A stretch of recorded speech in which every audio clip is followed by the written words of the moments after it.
Hi friends, இன்றைக்கி வந்து நான் பருப்பு பொடி செஞ்சு காமிக்கலான் இருக்கேன்.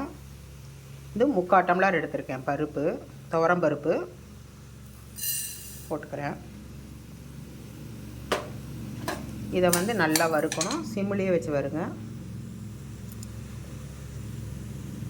சிம்மிலேயே வச்சு வறுத்தேன்னா ஒன்று போல் செவந்துக்கும்.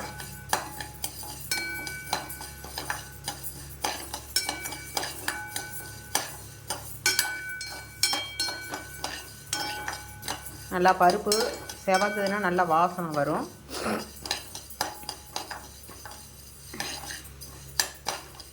இதுக்கு ஒவ்வொருத்தர் வந்து கொள்ளு போடுவா.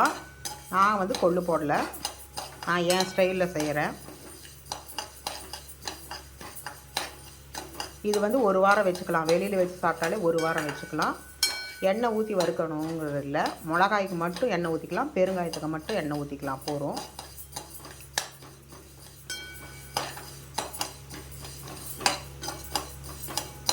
ஒவ்வொருத்தர் எண்ணெய் ஊற்றி வறுப்பா. எண்ணெய் ஊற்றி வறுத்தனா சீக்கிரம் கெட்டு போயிடும்.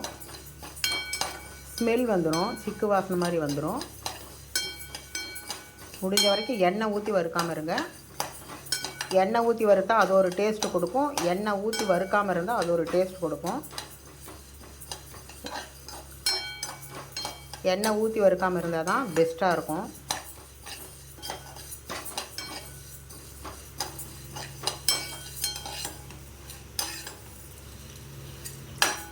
ரொம்ப ஹை ஃப்ளேமில் வைக்காதீங்க.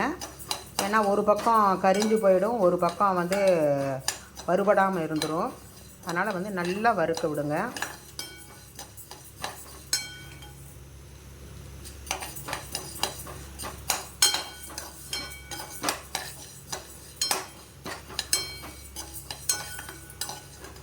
வாசனை வருது.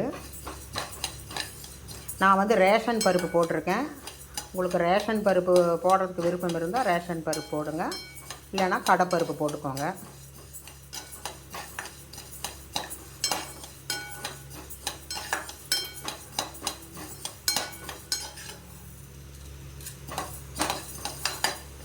இதை வறுத்துட்டு காமிக்கிறேன்.